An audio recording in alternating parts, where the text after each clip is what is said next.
What's up, tribe? How you guys doing today? Go ahead and hit that subscribe button. I hope you like this video. It's a little late.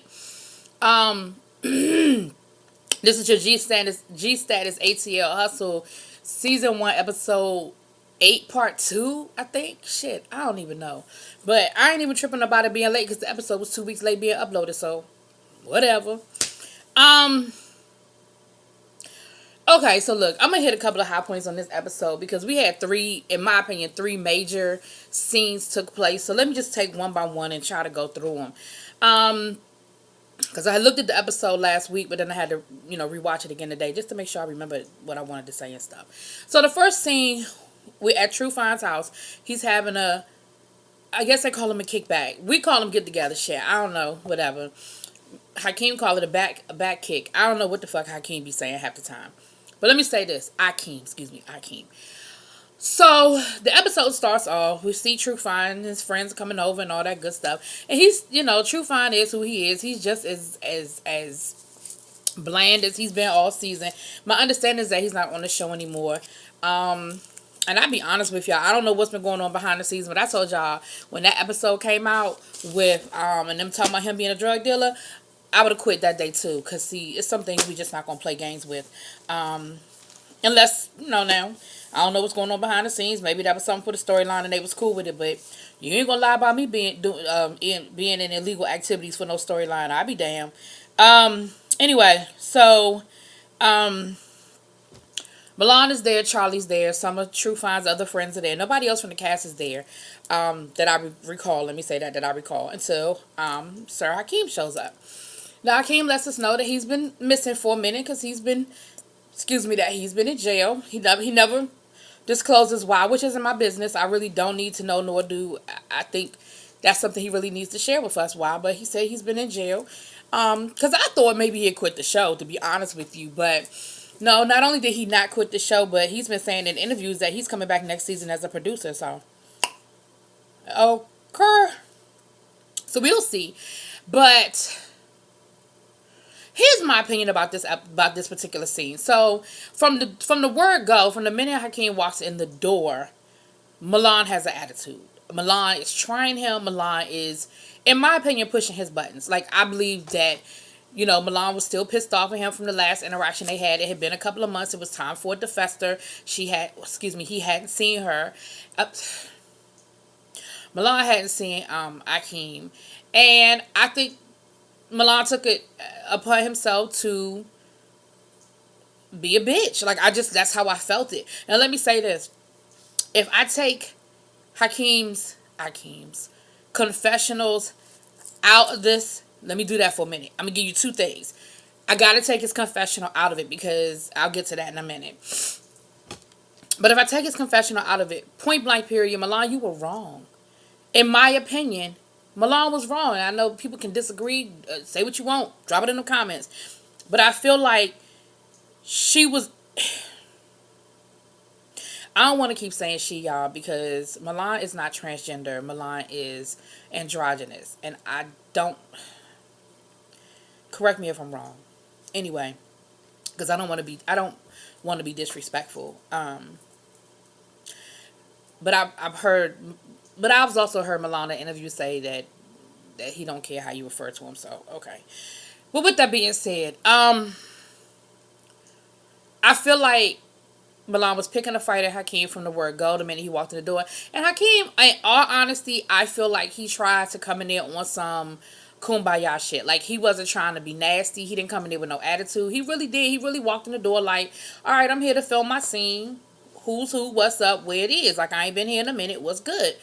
And I really felt like he thought, okay, that was a couple of months ago. I was on 20, but, today I'm on 5, and let's all be good.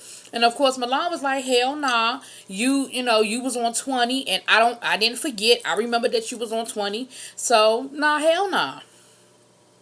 Then they go out in the hallway. Milan and Charlie go out in the hallway, and they're talking about Hakeem, true enough. Now, Hakeem comes out in the hallway wanting to know. He was like, and again, I feel where he coming from. He was like, look, if y'all gonna come in the hallway and talk about me, I'm right here. What's up?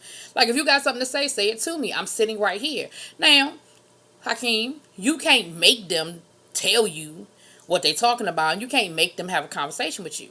So when they said, or when Milan said, basically, just take yourself back up in there, nobody's really talking to you, you probably should have just, exit stage left, to be honest. But I know it was for a scene, and I know it was for the purposes of the show that you stayed out there. Here's where I feel like Milan crossed the line. All that putting your fingers in his face, in my opinion, was when you crossed the line. Had the situation been reversed, you would have had a whole nother set of issues had that man put his fingers in your face the way you was putting your fingers in his face. Most of us would have. But I recall earlier in the season when you had a problem with somebody putting their hands in your face and you was ready to fight. So you were wrong, but again, I feel like you were egging him on, and you wanted that. You wanted a confrontation. You wanted a scene. You wanted something to pop off. I believe you really did, because you was too ready to throw some hands, And Hakeem kept saying, "Get your hands out my face. Get your hands out my face. Get your hands out my face." Well, what are you gonna do? What are you gonna do? What if I don't? So that turned into a little fake fight, because it wasn't a real fight. I mean, it really wasn't. It just wasn't a real fight. Charlie, you was being messy that whole fucking scene. You was messy from the word go, talking about True Fine invited us to his apartment, but when we looked it up, it ain't even in his name. Who the fuck does that? Like, I understand the whole situation with Sherrod went down, and maybe y'all feel like now y'all gotta check people. But who gets invited to somebody's house and then they check to find out if the apartment is in somebody's name? Now, I ain't gonna lie. I've been to people's houses and they lived in nice neighborhoods, and I've checked the, listing. You know how you can go and check like real estate listings and check and find out like, the records, and check and find out how much a house sold for. I've done that before because I'm just nosy and want to know, be like, this house is beautiful, and it's rude to ask somebody how much they paid for their house, so I look it up. But I ain't never looked up to see who name was on a deed. Okay, that's a lie. I was dating this dude and I was looking it up to see, he told me he was divorced, and I was just seeing who name was on the house. I did do that, but I had a reason. I want to know who name was on that damn house. But seriously, like, Charlie, you was messy from that. And then with the whole Hakeem shit, you and Milan gonna running through the parking lot laughing and shit about it. Like, Milan was laughing the whole time. It was all a joke to him. It was all a joke to him, all a game. And the thing is, Hakeem said he was so mad. He said he really was hurt and he was really ready to cry. And I believe that. Okay, there's a couple of things I believe about Hakeem. And y'all know that I was done with Hakeem early in the season. And I'm still pissed off at his confessional. That's why I said I'm separating the two. Because his confessional was some bullshit. You was still being nasty. You was still being crass. You was still being over the top. And you was still being out of pocket. And the stuff you said was really, some of the things that you said in your confessional was still crossing the line and really disrespectful. I mean, for lack of a better word. But in that moment, you probably were trying to be as nasty and as hurtful as you could be, because in that moment, this is somebody that tried to put their hands on you. So, when you fight, most people don't fight fair. You know what I'm saying? Most people don't show up, to a fist fight, with some kid gloves like you. So in this situation, I felt like you really were trying to go for the jugular because you were really hurt. I'm still not excusing some of what you said. I still feel like what you said was crass. And then Milan, they come back in. Hakeem comes back in the house. Y'all were outside, I guess, cooling off or whatever. Y'all come back into the apartment, and you are, again, purposely trying to antagonize this man. This man has not said anything to you. You came back in. He was in the kitchen minding his business. He pissed. You can see he's pissed. And you want to come over and rinse something out in the sink, and you're going to tell him, move. Don't touch me. All right. Don't get this water in your face. Like, you were totally instigating that whole situation. And Hakeem was just standing there. Like, he wasn't saying anything. Granted, he wasn't moving, but shit, he was standing there first.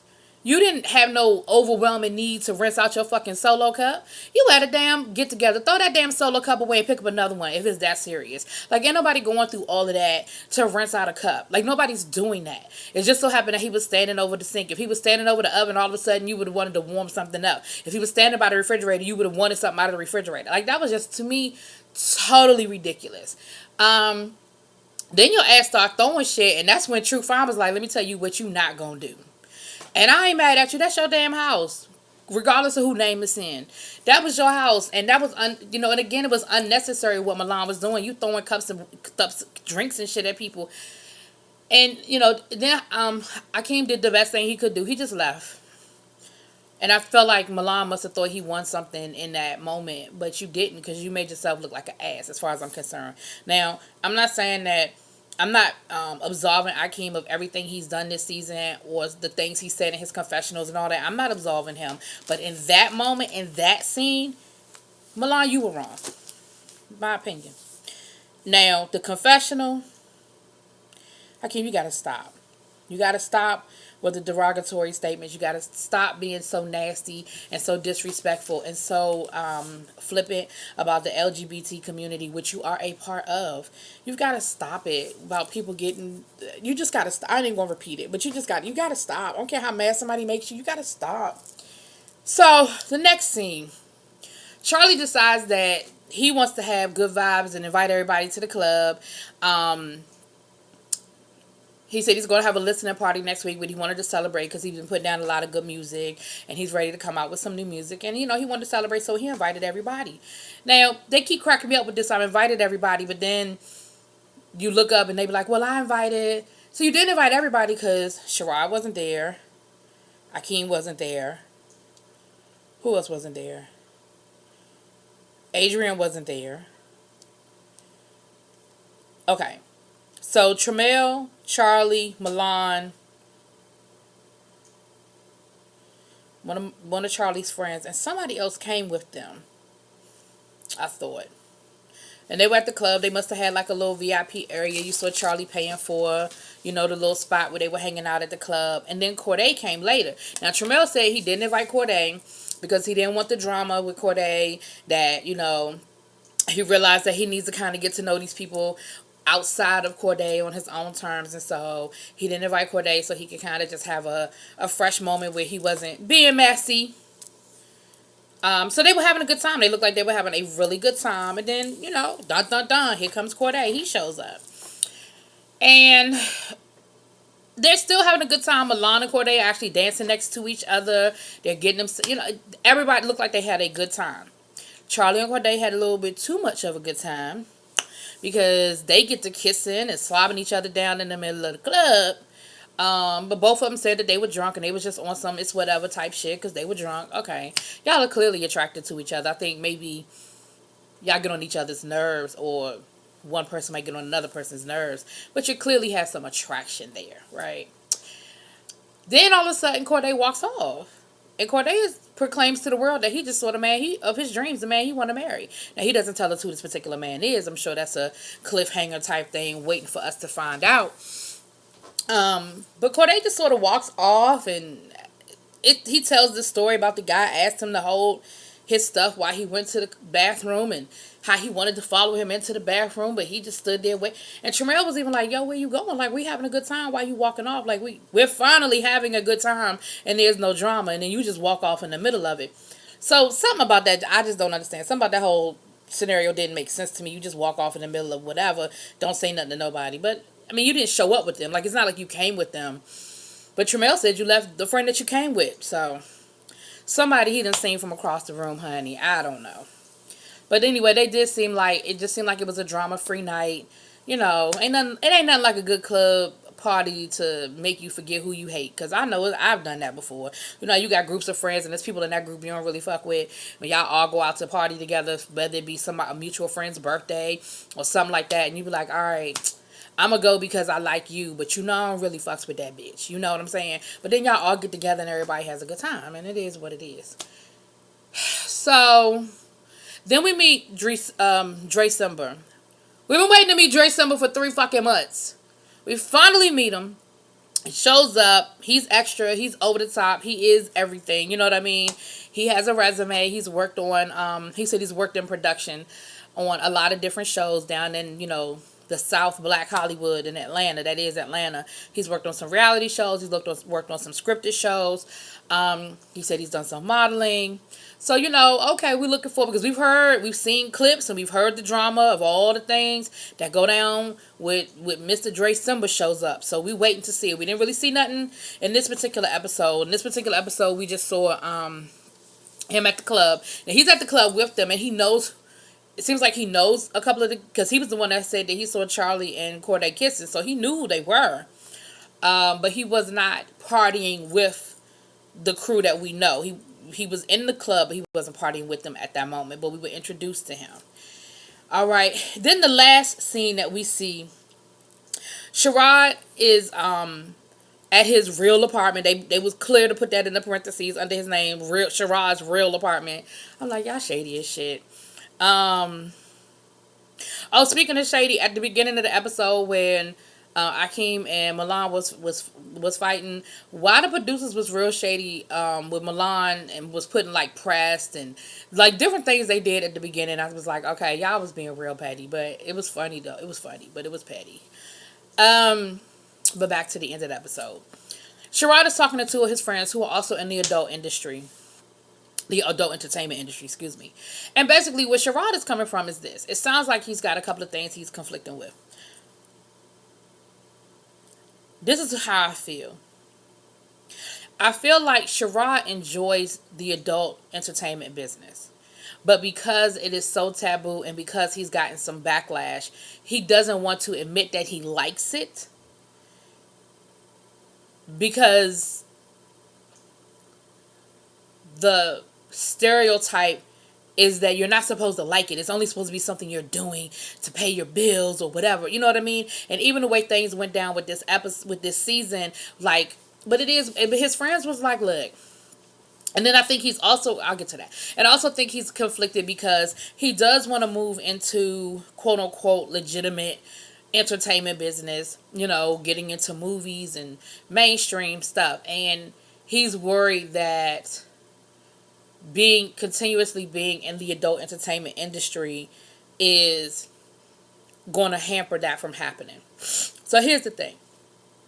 To that first piece, his friends were like, look, if you like it, if this is what you have to make a conscious decision that this is the line of work you want to go into, because there are consequences that come with it and there are downfalls to it. Yes, the money is great, you know, and all of that is good, but there are definitely downfalls to being in this lifestyle. But you either got to commit to it or you have to get out of it, because you're not going to be happy straddling the fence.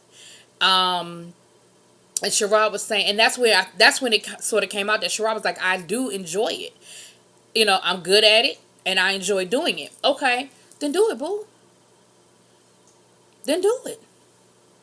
You know, I ain't got no hell of heaven to put nobody in. Now, the flip side of it is you want to move into the legitimate side of the business. It's going to be a problem. It's going to be hard. It's going to be a hard transition. It's not saying it can't happen or that it's going to be impossible. But what I don't think you'll be able to do, and I'm nobody's agent, but what I don't think you'll be able to do is to constantly be making new movies while trying to move into legitimate entertainment business. That's my opinion. That's not based on any data, research, or fact. I think people are quick to forgive something that has a copyright of 5 years ago or 3 years ago or whatever versus, oh yeah, I made that movie last week. Yeah, let me go ahead and audition for Greenleaf. You know what I'm saying? Like, that's probably not going to happen. But I feel like don't stop doing it because of other people's opinions. Stop doing it because it's the best business move, career move for you. That's how I feel about it. The conversation came up about amateur versus professional and doing the OnlyFans page and that kind of thing. I'm familiar with what it is, but I'm not familiar with the ins and outs of how it works. But if that's something that you can control, as far as if you decide to shut it down, you can shut it down. If you decide to turn it back up, you can turn it back up. If you want to take certain videos down and put different, like if that is something that you, like a YouTube channel, you 100% control what goes up, what comes down, and how it works. And you want to continue to do videos like on an amateur level through your OnlyFans page, again, I say there may be an avenue for that. I don't know.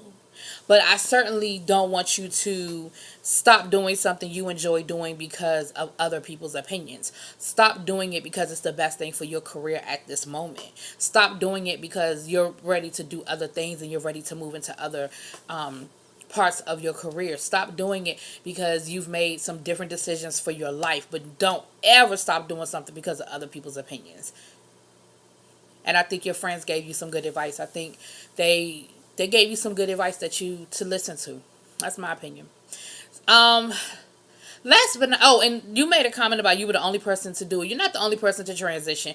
You went on to say to transition into the web series world. That I can't speak to. But there have been people who have a past in doing adult entertainment movies, and they've been able to transition very successfully actually into quote unquote legitimate business adult you know what the fuck I'm trying to say. They've been able to transition into mainstream. The main person that pops in my head right now is Jenna Jameson. Now, she a white woman. You know the rules are different.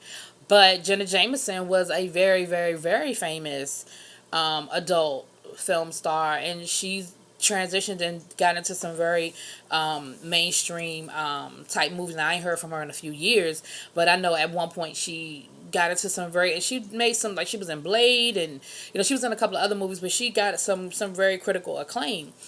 So you're not the first that would do it. Again, moving into the web series world, I don't have enough information to speak on, but I don't think that you're the only person to do it. So, Sherrod, you my boo, so you know how I'm just giving you the real, but yeah, don't ever do nothing based on what other people's opinion of you are. And that's coming from an old lady, baby. Old lady telling you. Alright, y'all. So the last scene we see Adrian. No, I believe it was Charlie XI. Wasn't it Charlie XI? Or was it Adrian? And I'm not saying that because they look alike, but just for some reason I can't remember which one it was. And we see him getting ready to walk into a situation, and then it says to be continued. So I don't know what's coming next. I don't even know when we're going to get our next episode. Because, they're supposed to drop on Sundays. As far as I know, on my YouTube, I don't see an episode that dropped last night. But I could have missed it because I was up watching the game. And I had company over. And, I was busy. So, I don't know. Because I'm a Redskin fan. And we kicked them Cowboys' ass. And it was a fun time had by me. I was sitting here with some Cowboy fans. And they weren't that happy. I was ecstatic. Alright, you guys. Y'all let me know what y'all think in them comments. I talked for a long time, but y'all let me know what y'all think. How y'all feeling? Talk to y'all later. Peace.